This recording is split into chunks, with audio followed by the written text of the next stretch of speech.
নমস্কার, রিপাবলিক বাংলায় আপনাদের স্বাগত। আপনাদের সাথে আমি অনুপম।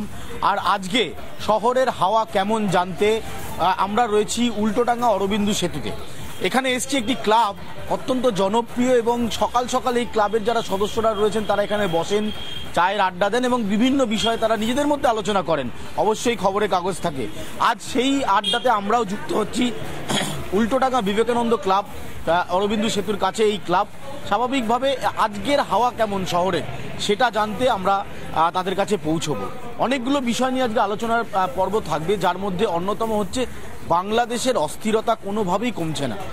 একের পর এক সময় যাচ্ছে, কিন্তু বাংলাদেশের যা পরিস্থিতি সেই পরিস্থিতির কোনো বদল হচ্ছে না। একেবারে সকালের ছবিটা দেখাবো, চায়ের আড্ডা চলছে, নিজেদের মধ্যে সকলে রয়েছেন। আমি অবশ্যই প্রত্যেকের কাছে ইন্ডিভিজুয়ালি যাব এবং আজকের এই আড্ডা পর্বে আমরাও যুক্ত হয়েছি রিপাবলিক বাংলার তরফে। একদম শুরুতে যেটা জানবো, সকালবেলা চায়ের কাপ, হাতে বিস্কিট রয়েছে, আলোচনার পর্ব বাংলাদেশ রয়েছে। বাংলাদেশ বলতে বাংলাদেশের নিরাপত্তা তো আমাদের এখানেও পড়ে যাচ্ছে। ওরা সমস্ত লোকজন ঠিকমতো নিরাপত্তা নেই বাংলাদেশে। ভারতের মধ্যেও আমরা আসতে চাইছে এখানকার লোকরা, কিন্তু বাংলাদেশ থেকে আসতে পারছে না। ভারতের লোক বাংলাদেশে যেতে পারছে না, তার জন্য আমরা খুব চিন্তিত রয়েছি তাদের জন্য। বাংলাদেশের এই অস্থিরতা, সেখানে হিন্দুদের ওপর আক্রমণটা ছেড়ে দিন। আমি বলছি শেখ মুজিবুর রহমান জাতির জনক, তার বাড়ি, তার আত্মীয়দের বাড়ি, বিভিন্ন অভিনেত্রীদেরকে গ্রেপ্তার করা হচ্ছে, এইটা কতটা আপনাদের উদ্বেগ বাড়াচ্ছে? দেখুন, বাংলাদেশের যে ঘটনা সেটা তো নিশ্চয়ই আমাদের উদ্বিগ্ন করে। ব্যাপারটা হচ্ছে, যখন আপনার বাড়ির পাশের বাড়িতে কোনো ঝামেলা হয়, যদি আগুন লাগে, তাহলে সেই আগুনের আঁচ তো আপনার ওপর পড়বে।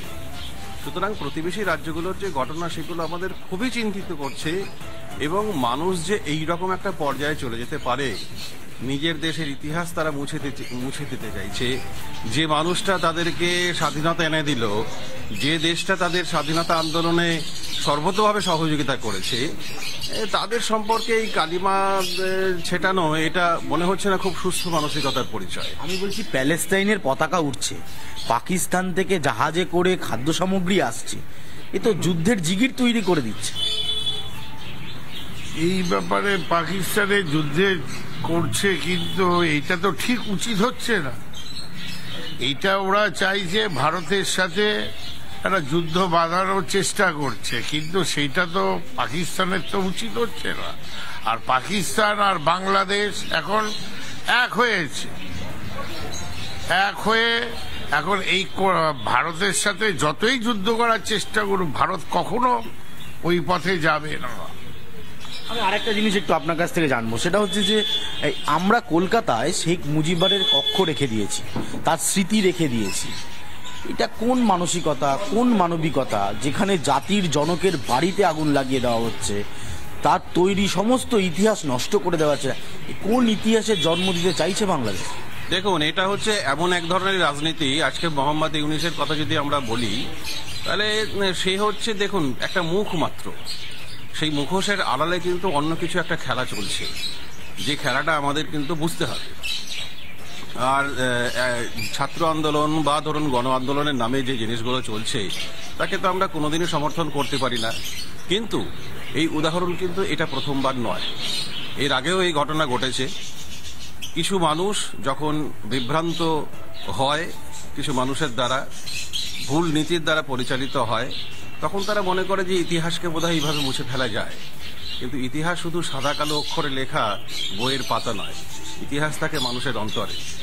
হাসিনা বলেছেন যে মুজিবুরের বাড়িকে ভাঙা যায়, কিন্তু মুজিবুরকে মানুষের মন থেকে মুছে ফেলা যাবে না, মোছা যায় না। আমি আর একটা যাব, শুধু মুজিবুরের বাড়ি ভাঙছে না, বলছি মহিলাদের ওপর অত্যাচার চলছে, হিন্দুদের ওপর অত্যাচার চলছে। একটা রাষ্ট্রের দায়িত্ব, সেখানে হিন্দুরাও থাকবে, মুসলমানরাও থাকবে, খ্রিস্টানরাও থাকবে, সমস্ত ধর্মের মানুষ থাকবে, সেখানে হিন্দুদের ওপর আক্রমণটাকে আপনারা কিভাবে দেখছেন? সেটাই তো, আমরা তো চাই মহিলাদের নিরাপত্তা হোক। এই যে আরজি করে ব্যাপারটা নিয়ে এত কিছু হলো, তবুও আমাদের এখনো শুনানি হলো না। এটা আমরা চাই মহিলারা রাত বেরাতে যাতে একটু ভালোভাবে বাড়ি ফিরতে পারে, ট্রেনে চলাফেরা করতে পারে, কাজবাজ করতে পারে। আর আজকাল তো মহিলারা কেউ বাড়িতে থাকেন না। বাংলাদেশে তো মহিলাদের উপর অত্যাচার, হ্যাঁ, সব জায়গায় মহিলাদের উপর অত্যাচারটাকে কিভাবে আপনারা দেখছেন? স্বাভাবিক হওয়া উচিত না। আমরা মনে করি আর একটু করে করা উচিত। হ্যাঁ, মহিলাদের উপরে নিরাপত্তা সবাই চায়, কিন্তু ওখানে একটু ব্যতিক্রম বাংলাদেশ। আচ্ছা, হিন্দুদের ওপর আক্রমণ হচ্ছে, এটা ঠিক? এটা তো অন্যায়। অন্যায়, নিশ্চয়ই অন্যায়। কেন, সবাই মানুষ যার যার ধর্ম পালন করে, কিন্তু সবাইকার ওপরে এরকমভাবে তারা দেশ ছেড়ে চলে আসছে, আমাদের এখানে চলে আসছে, এটা ঠিক নয়, এটা ঠিক নয়। কেন?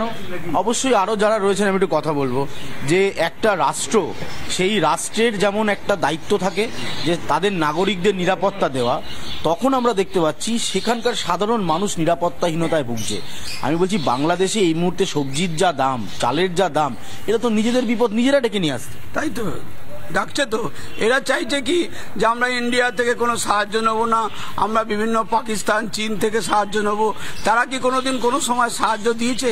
আমরা ইন্ডিয়া সাহায্য দিয়েছি, পশ্চিমবঙ্গ সাহায্য করেছে। তো সেই জায়গাতে এরা নিজেদের রাস্তা খুঁড়ে নিয়ে এসছে, মাটির কবর দেওয়ার জন্য খুঁড়ে নিয়ে আসছে। এদের উচিত না? এরা সব জায়গায় শান্তি নিয়ে, বাংলাদেশও শান্তি থাকুক, সারা ভারতবর্ষের সমস্ত জায়গা, পশ্চিমবঙ্গ শান্তি থাকুক, সবাই সবার থেকে হেল্প নিয়ে। এই বর্ডার এলাকা যেটা আমাদের একটা বিস্তীর্ণ এলাকা, মালদা, মুর্শিদাবাদ থেকে শুরু করে নর্থ বেঙ্গল, একটা বিস্তীর্ণ এলাকা, বাংলাদেশের সাথে কানেক্টেড বর্ডার, এইটা আপনাদের পশ্চিমবঙ্গবাসী হিসাবে কতটা উদ্বেগে ফেলে দিচ্ছে? এইটার নিয়ে বলতে গেলে এখন আপনার এই যে বর্ডার দিয়ে যে যাতায়াত হচ্ছে, তারপরে আপনার বর্ডার যে ঘেরাও করছে, কিছুটা বর্ডার আছে যে এখনো ফাঁকা রয়েছে, এই দিয়ে আপ ডাউন করছে, লোকজন আসতে পারছে না, যেতে পারছে না, তারপরে যাও চোরাচালানিরা আসছে যাচ্ছে, এতে তো আমাদের সেনাদের খুব অসুবিধা হচ্ছে। বা পশ্চিমবঙ্গ কতটা আতঙ্কের মধ্যে থাকবে না? কিন্তু পশ্চিমবঙ্গবাসী হিসাবে, কলকাতাবাসী হিসাবে, ভারত বাংলাদেশ পশ্চিমবঙ্গের মধ্যে যে একটা সুসম্পর্ক ছিল, আমি দেখেছি ইলিশ মাছ থেকে শুরু করে সবকিছু রপ্তানি, এইটা কতটা বিঘ্নিত হয়ে গেল? আমাদের সঙ্গে তো বাংলাদেশের খুবই ভালো ছিল আগে। এখন মানে নতুন প্রধানমন্ত্রী এসে তো একটু তো গন্ডগোল হচ্ছেই আমাদের সঙ্গে। এটা তো নিশ্চয়ই, এটা তো সবাই বুঝতে পারছে, ভারতবাসী, বাংলাদেশবাসীও বুঝছে, আমরাও বুঝছি, আমাদের তো উদ্যোগের কারণ হয়ে দাঁড়াচ্ছে। হিন্দুদের ওপর আক্রমণটাকে আপনারা মেনে নেন? হিন্দুরা তো মানুষ, যে ধর্মেরই হোক, কোনো রাষ্ট্রের ওপর এই আক্রমণটা কি ঠিক? মেনে নেওয়া যাবে না। সেও তো মানুষ, হিন্দু ও মুসলিম যাই হোক, কারুর ওপর, হিন্দু মুসলিম খ্রিস্টান যার উপরেই আক্রমণ হোক, কেউ মেনে নিতে পারি না। এটা মেনে নেওয়া যায় না, কোনো অত্যাচার হচ্ছে এটা আমাদের উপরে। মেনে নেওয়া যায় হিন্দুদের উপর আক্রমণ বাংলাদেশে? না না। আমরা বাংলাদেশের এই সামগ্রিক পরিস্থিতি নিয়ে কলকাতার মানুষের কথা তো শুনলাম, কিন্তু আর একটা কলকাতায় এই মুহূর্তে দুর্ঘটনা গতকাল ঘটে গিয়েছে কল্যাণীতে, যেটা আমাদের উদ্বেগ বাড়াচ্ছে। কালী পুজো আসলে এই আলোর উৎসবে আমরা বাজি ব্যবহার করি, কিন্তু বাজি বানাতে গিয়ে কারখানায় 4-4টে প্রাণ চলে যাবে। এখানে নজরদারি কোথায়? কতটা আরো সদর্থক ভূমিকা নিতে হবে প্রশাসনকে? আর বাজি কারখানা কোথায় হচ্ছে? বাজি কারখানা হচ্ছে জনবহুল এলাকায়, যেখানে মুখ্যমন্ত্রী বলে দিয়েছেন যে বাজি কারখানা বা এই ধরনের কারখানার জন্য আলাদা নির্দিষ্ট জায়গা থাকবে। কিন্তু তারপরও কিছু অসাধু ব্যক্তি যারা এই কারখানাগুলো জনবহুল এলাকায় তৈরি করছেন, এবং যার ফলে একের পর এক মৃত্যু। আমি আর একবার একটু যাব, আমরা সকালে যখন আড্ডা দিচ্ছি আর একটা বিষয়ে আলোচনা হোক, সেটা হচ্ছে যে এই বাজি কারখানায় গতকাল কল্যাণীতে 4 জনের মৃত্যু হয়েছে। এই কারখানাগুলো, এতে পুলিশের নজরদারির একটা অভাব, লোকাল অ্যাডমিনিস্ট্রেশনের অভাব, এটা মানুষের জন্য কতটা বিপদ ডেকে আনছে? দেখুন, কথাতেই আছে বাজি পোড়ায় পাজিতে। হ্যাঁ, বাজি কোনো উৎসবের অঙ্গ হিসেবে আমাদের খুব একটা পছন্দের নয়, যদিও এটা এখন প্রচলিত হয়ে গেছে। আর বাজি কারখানা যেভাবে গড়ে উঠছে, তার মধ্যে ধরুন বেআইনিভাবে কিছু আছে। আইনি পথে যদি সে 5খানা বাজি তৈরির কোনো পারমিশন পায়, সে 500খানা বাজি তৈরি করছে। সেক্ষেত্রে তার রাখার ব্যবস্থা, তার তৈরি করার যে উপযুক্ত পরিকাঠামো, এগুলো না থাকার ফলেই কিন্তু দুর্ঘটনাগুলো বেশিরভাগ ঘটে। এক্ষেত্রে প্রশাসনের ভূমিকা নিশ্চয়ই আমরা অস্বীকার করতে পারি না, কিন্তু তার চেয়েও বেশি বড় ভূমিকা কিন্তু এখানে গ্রহণ করতে হবে সাধারণ মানুষকে। স্থানীয় মানুষ যারা, তারা প্রথম থেকে যদি এটাকে লক্ষ্য করে, যেখানে হয়তো কিছু বেআইনি কাজ হচ্ছে, এখানে যেটা হওয়া দরকার সেটা হচ্ছে না, তার চেয়ে অন্য কিছু হচ্ছে, তাহলে এই স্থানীয় মানুষের খবরাখবরের উপর নির্ভর করে যদি প্রশাসন ব্যবস্থা নেয়, আমরা মনে করতে পারি যে এই সমস্যা থেকে আমরা বেরিয়ে আসতে পারব। পাড়ায় পাড়ায় ব্যাঙের ছাতার মতন বাজির কারখানা তৈরি হচ্ছে, এতে তো আশেপাশের মানুষ, এই যে আপনারা একটা ক্লাব চালান, এই ক্লাবগুলো তো ভূমিকা নিতে হবে, যে ক্লাবের কাছে যদি খবর আসে যে পাড়ায় কোনো বাজি কারখানা তৈরি হচ্ছে, আগে আটকানো, ক্লাবের কতটা ভূমিকা থাকে? ক্লাবের তো ভূমিকা থাকবে, কিন্তু আজকে যেইভাবে মানুষ শ্রমিকরা কাজ পাচ্ছে যে কোনো জায়গাতে, আজকে বাজির কারখানা বলুন, ডালমিল বলুন, যে কোনো কারখানাতে করছে, আমরা বুঝতে পারছি না যে এখানে বাজির কারখানা আছে, 10টা শ্রমিক কাজ করছে, আমাদেরও ভালো লাগছে শ্রমিক কাজ করছে, শ্রমিক চাকরি পাচ্ছে, কিন্তু তার তলায় তলায় যে এরা 2 নম্বরই করে এই সমস্ত করছে, সেটা তো আমরা বুঝতে পারছি না। পরবর্তীকালে যখন কোনো কিছু বাজির অ্যাকশানে কোনো আগুন জ্বলে গেল, তখন আমরা জানতে পারছি যে এইটা 2 নম্বরই। পাড়ার লোকেদের, আমরা পাড়া কালচার বলি, নর্থ ক্যালকাটা এখনো যদিও আছে, পাড়ার লোকেদের কতটা ভূমিকা থাকা উচিত? এই ধরনের ব্যাঙের ছাতার মতন বাজি কারখানা, 4টে মানুষের প্রাণ চলে গেল। পাড়ার লোকেরা একত্র হয়ে এইগুলো খোঁজ খবর নিতে হবে, সবাই মিলে একসাথে, আর পাড়ার যত ক্লাব পত্র আছে সবাই মিলে একসাথে একত্র হয়ে আমাদের উচিত এইগুলোকে খোঁজ খবর নেওয়া, নেক্সট প্রশাসনকে জানানো। এবার প্রশাসনকে জানানো হলে প্রশাসন তার বিরুদ্ধে অ্যাকশন নেবে, কোথায় কি বাজি কারখানা তৈরি হচ্ছে কিংবা গজাচ্ছে। কিন্তু কর্মসংস্থানও তো একটা বড় ভূমিকা, মানুষের হাতে কাজ নেই বলে কি মানুষ এই বিপদের কাজগুলোকে বেশি? এ তো কিছু করার নেই, লোকে এখন কাজ নেই বলে যা কাজ পাচ্ছে তাই করছে। কাজ তো আছে, কিন্তু অবৈধভাবে যদি বাজি কারখানা গড়ে ওঠে, এ তো খুঁজে পাওয়া মুশকিল আছে। গভর্নমেন্টেও তো খুঁজে পাওয়া মুশকিল আছে অবৈধভাবে যে কারখানাগুলো গড়ে উঠছে, বা গড়ে উঠলো যা প্রোডাকশন হওয়ার কথা তার থেকে বেশি প্রোডাকশন করছে পয়সার জন্য। এই যে শব্দবাজি, যেটা আমরা আনন্দ পাই, কিন্তু এটা বন্ধ হওয়া উচিত। শব্দবাজি বন্ধ হওয়া উচিত। শব্দবাজি টোটালি বন্ধ হওয়া উচিত নয়, যে এইটার উপরে রুটি ব্যবস্থা চলে, যে সরকার 60 ডেসিবেল বেঁধে দিয়েছে, সেই বাধার মধ্যেই থাকা উচিত। সরকারও শব্দবাজি মানুষের প্রাণ কেড়ে নিচ্ছে। হ্যাঁ, এটা যে কথা। শব্দবাজি কতটা আতঙ্কের আমাদের কাছে? আতঙ্কের, খুব আতঙ্কের। হ্যাঁ, খুব মারাত্মক আতঙ্ক, নিশ্চয়ই আতঙ্ক ছাড়া কি। আমি খুব ছোট করে শেষ করব প্রোগ্রাম, কারণ আমাদের কাছে আরেকটা ইস্যু রয়েছে, সেটা হচ্ছে উত্তরপ্রদেশ। এই রাজ্য থেকে আজকে সকালবেলায় 4 জনকে কলকাতা পুলিশের STF গ্রেপ্তার করেছে। এই যে ভিন রাজ্য থেকে অস্ত্র নিয়ে পশ্চিমবাংলায় ঢুকে যাচ্ছে একের পর এক ডাকাতি, এটা কতটা উদ্বেগ বাড়াচ্ছে? আজকে চায়ের আড্ডা এটা শেষ করবে এটা দিয়ে। আমি বলছি যে অস্ত্র নিয়ে ভিন রাজ্য থেকে আসছে, এটা উত্তরপ্রদেশ হোক, বিহার হোক, যাদেরকে কলকাতা পুলিশ গ্রেপ্তার, আজকে সকালেও গ্রেপ্তার হয়েছে। এই অস্ত্র আটকানো যাচ্ছে না কেন বাংলা? দেখুন, অস্ত্র তো যখন হাতিয়ার হয়ে ওঠে মানুষের বিরুদ্ধে ব্যবহার করার বা রাজনৈতিক স্বার্থে চরিতার্থ করার, তখন সেই অস্ত্রকে আটকানো খুবই মুশকিল। আমাদের ভারতবর্ষের মধ্যে যে কটা রাজ্য রয়েছে সেইখানে তো বর্ডারে কোনো কাঁটাতার নেই, সহজেই মানুষ এক রাজ্য থেকে অন্য রাজ্যে চলে যেতে পারে। এইভাবে মানুষের হাত দিয়ে কিন্তু অস্ত্র আসছে, তাকে রুখতে হবে, যে কোনো মূল্যে যে কোনো উপায় তাকে রুখতে হবে। বেআইনি অস্ত্র যদি কারোর হাতে থাকে, দেখুন কথাতেই বলে ক্ষমতা, প্রতিপত্তি আর সময় যদি কারোর হাতে বেশি থাকে তাহলে সে তার অপব্যবহার করবে। আমি শেষ করব, অস্ত্র আটকানো দরকার তো?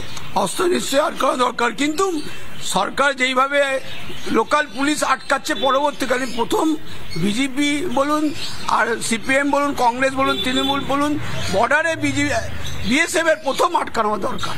এই অস্ত্র আটকানো দরকার, নিশ্চয়ই আটকানো দরকার। দরকার এক কথায় একদম অস্ত্র আটকানো দরকার। হ্যাঁ, আটকানো। পুলিশের ভূমিকা নিতে হবে, নিশ্চয়ই পুলিশকে আরো সক্রিয় হতে হবে। কত হবে? তো মানুষ কথা বলছে, সাধারণ মানুষ বলছে বাংলাদেশে যে অত্যাচার চলছে হিন্দুদের ওপর, সেইটা আটকানোর প্রয়োজন রয়েছে। একটা রাষ্ট্রের ভূমিকা হিন্দুদের সুরক্ষিত রাখা, মুসলমানদের সুরক্ষিত রাখা, সব ধর্মকে সুরক্ষিত রাখা। মানুষ বলছে বাজি কারখানা বেআইনিভাবে পাড়ায় পাড়ায় ব্যাঙের ছাতার মতন গজিয়ে উঠছে, এটা আটকানো দরকার। এখানে পাড়াকে ভূমিকা নিতে হবে, ক্লাবকে গুরুত্বপূর্ণ ভূমিকা নিতে হবে, সাধারণ মানুষকে এগিয়ে এসে এর প্রতিবাদ করতে হবে, বেআইনি বাজি আটকাতে হবে। মানুষ এটাও বলছে যেভাবে অস্ত্র বাংলা বাংলাতে ঢুকছে, সেটা বিহার হোক, উত্তরপ্রদেশ হোক, ভাড়াটে খুনি ব্যবহার করে কখনো ব্যবসায়ীকে খুন করা হচ্ছে, কখনো কোনো রাজনৈতিক দলের নেতাকে খুন করা হচ্ছে। এই অস্ত্র আটকানোর ক্ষেত্রেও পুলিশকে গুরুত্বপূর্ণ ভূমিকা নিতে হবে। কলকাতার মানুষ অন্তত এই বিষয়ে খুব সচেতন। তারা চাইছেন যে মানুষের কর্মসংস্থান হোক, কিন্তু এই কর্মসংস্থান করতে গিয়ে বেআইনি বাজি কারখানায় কাজে যাবেন, তাতে চারটে চারটে মানুষের প্রাণ চলে যাবে। এখানে পুলিশ, দমকল বিভাগ, প্রশাসন, লোকাল অ্যাডমিনিস্ট্রেশনকে আরও সক্রিয় হতে হবে। কলকাতার মানুষ অন্তত এটা বলছে। আর একইভাবে শেখ মুজিবুর রহমানের যে তৈরি করা বাংলাদেশ, সেই বাংলাদেশকে যেভাবে তার ইতিহাসকে মুছে ফেলার যে চক্রান্ত চলছে, যেখানে পাকিস্তানের ভূমিকা অত্যন্ত গুরুত্বপূর্ণভাবে দেখছেন কলকাতার মানুষ, তারা বলছেন এই নোংরা রাজনীতি করা অন্তত পাকিস্তানকে মানাচ্ছে না।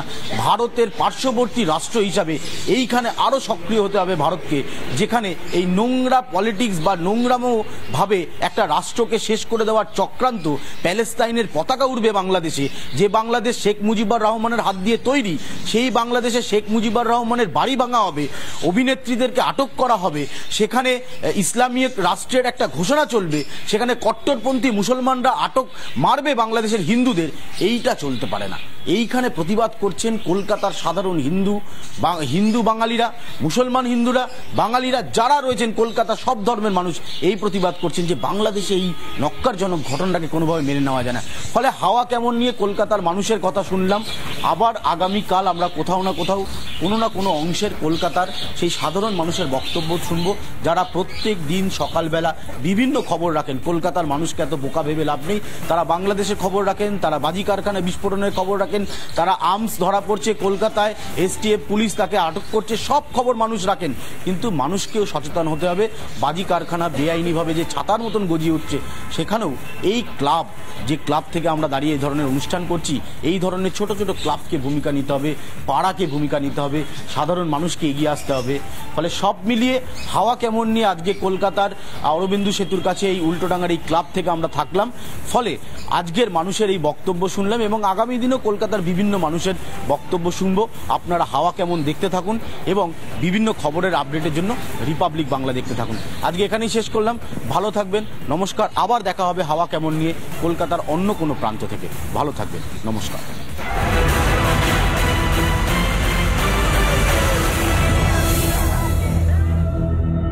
6টা 7টার পর রাত 8টাতেও 1 নম্বর আপনার।